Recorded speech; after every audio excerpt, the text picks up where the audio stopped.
संवाद या उपक्रमाअंतर्गत आणि आपल्या शाळेतला एक आगळा वेगळा आणि कार्यक्रम म्हणून आपण आज आपल्या शाळेमध्ये रांगोळी स्पर्धेचं आयोजन केलं होतं आणि त्या स्पर्धेमध्ये तुम्ही सगळ्यांनी उत्स्फूर्त असं सहभाग नोंदवला आहे, त्याबद्दल तुमचं सर्वांचं टाळ्या वाजवून एकदा आपण सर्वांचं स्वागत करूया, अभिनंदन करूया. आणि या स्पर्धेमध्ये सर्वजणांनी सहभागी झालेला आहात आणि खूप चांगल्या प्रकारे आपण त्यामध्ये रांगोळी काढण्याचा प्रयत्न केलेला.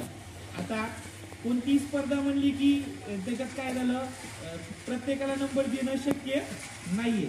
प्रत्येकाला त्यामध्ये आपण जर की प्रत्येकालाच नंबर देत असलं तर ती स्पर्धा सारखं वाटणारच नाहीये.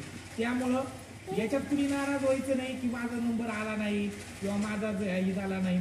आपण आत्ता ज्या वेळेसच्या आपल्या चुका झालेल्या आहेत त्या चुका सुधारून पुढच्या वेळेस आपण कसं आपला क्रमांक येईल याकडे प्रयत्न करणं आवश्यक आहे.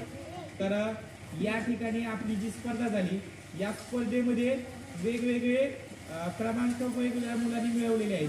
तर तुमचं सर्वांचं पुनश्च एकदा ज्या मुलांचं क्रमांक आले त्यांचं सुद्धा स्वागत आणि ज्यांनी सहभाग घेतले त्यांचं सुद्धा स्वागत.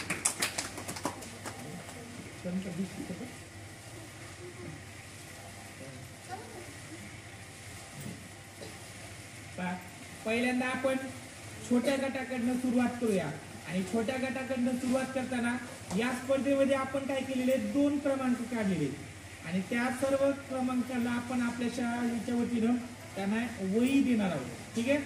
तर पहिला जो गट होता त्या पहिल्या गटामध्ये पहिली दुसरीचा एक गट केला होता आपण.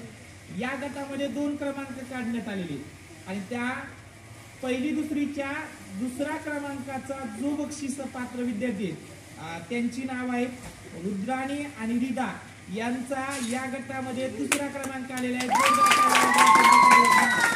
आणि त्यांनी पुढे यायचंय दोघींना.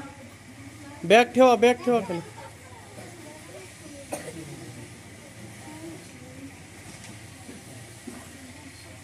तर यांचं परत एकदा जोरदार टाळ्या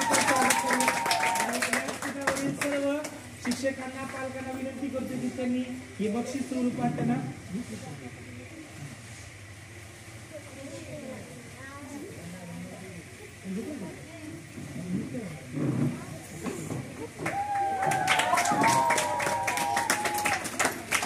समोर या सर थोडं.